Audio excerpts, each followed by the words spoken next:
Método contínuo.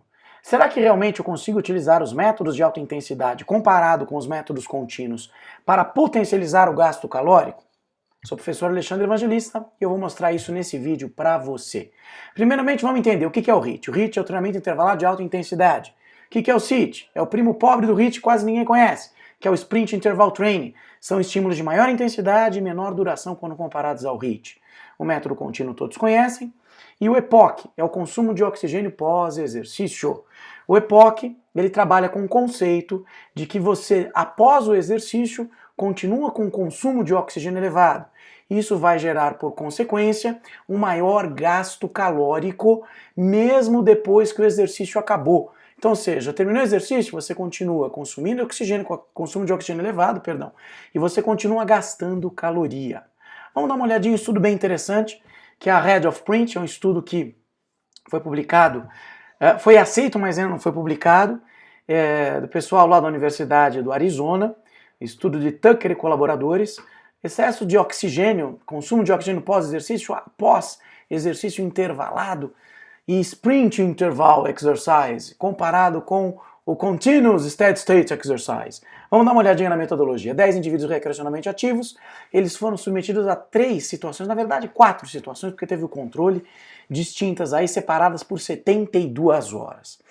Eles fizeram no primeiro protocolo o método do HIIT, 4 tiros de 4 minutos a 95% da frequência cardíaca máxima, com 3 minutinhos de intervalo ativo.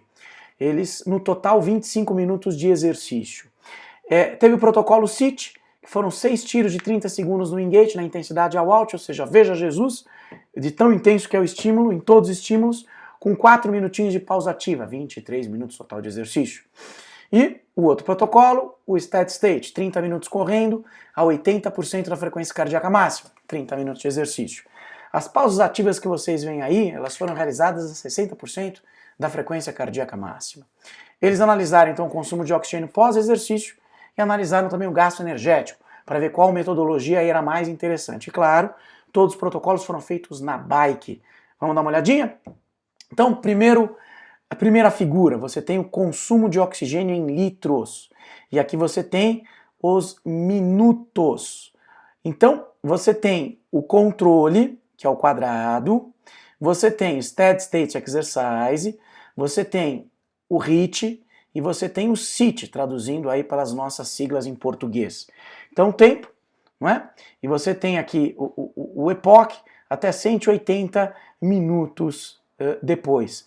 0, 30, 60, 90, 120, 150, 180 minutos pós-exercício. E aqui você tem um asterisco, quer dizer, então, todos os protocolos, quando comparados ao controle, eles geraram aumento do consumo de oxigênio. O que quer dizer esse hashtag aqui? Diferença significativa entre contínuo e SIT em relação ao consumo de oxigênio. Então parece que o EPOC, logo depois do exercício, ele é maior para o SIT do que para o contínuo. E aí tem a cruzinha, 2 cruzinhas aqui, que dá mais ou menos aí entre 30 a 60 minutos depois do exercício. O que aconteceu? Diferença significativa, para SIT e HIIT em relação ao grupo controle. Então olha que bacana. Parece que nesse estágio aqui, os protocolos intervalados, eles tiveram vantagem em relação ao controle. Bacana. Vamos dar uma olhadinha agora no Net Oxygen Consumed, ou seja, o grau, né, de oxigênio consumido. Aqui você tem durante o exercício e aqui você tem depois do exercício. E aí tem um asterisco aqui em cima. Maior consumo total de contínuo quando comparado ao SIT. Então, já teve um consumo total do contínuo quando comparado ao SIT. É claro, o SIT foi um pouco menor que o contínuo.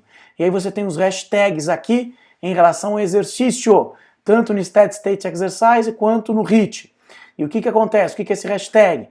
Maior consumo durante o exercício para contínuo e HIIT quando comparado ao SIT. Então você tem um consumo maior tanto no contínuo quanto no HIIT durante o exercício. E aqui você tem pós-exercício, o tal do EPOC.